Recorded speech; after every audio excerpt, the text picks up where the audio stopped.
2022 famous rock and roll photographer Bob Gruen joining us this morning.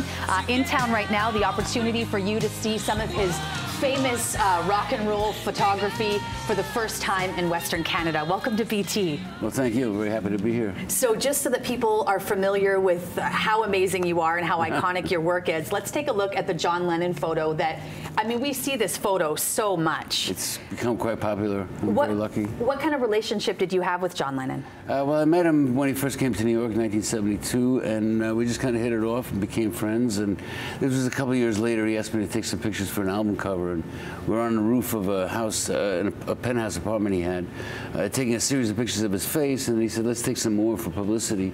And I had actually given him that shirt a year earlier. I used to like the New York City logo, and he still had the shirt, and he knew right where it was, so I knew he liked it.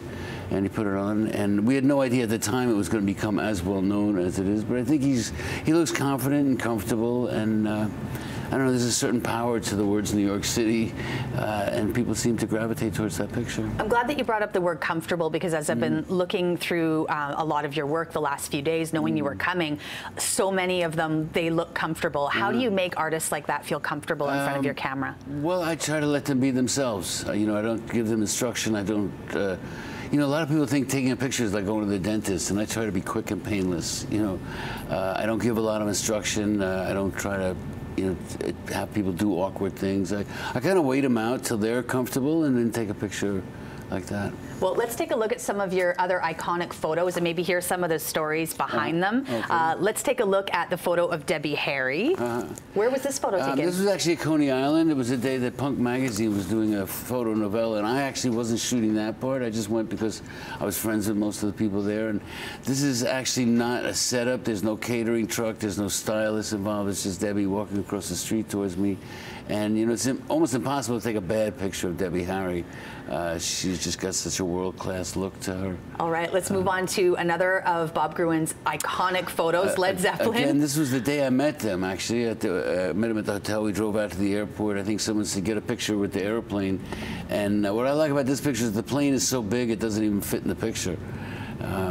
But, you know, they look like pop stars with their shirt open, and it's inspired a lot of other people who say, look at those guys, and they have their own plane. I want to do that. And check out how young Kiss is in this photo.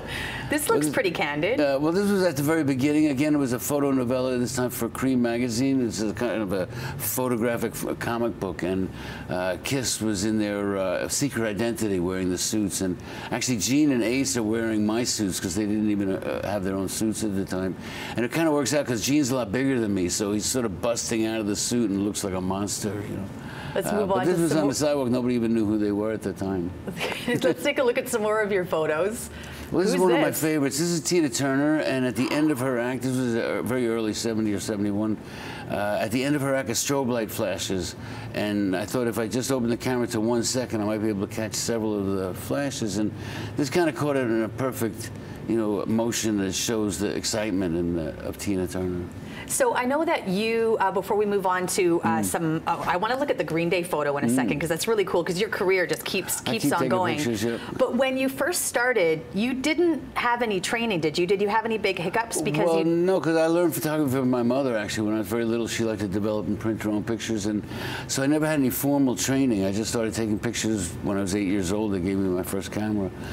So I think that kind of helps, because I kind of made it up as I went along. I didn't know any of the rules. It was actually many years later, one of my assistants mentioned something called the 3-zone rule, and I didn't know there were rules. I thought you just take pictures and try to get some good ones. Let's take a look at that Green Day photo, and we can just talk about how long your career has gone on. When did you take this photo? This was about 5 or 6 years ago, I think. Actually, I'd taken a picture of the Clash at that same rooftop in like around 1980, I think, 79, 80.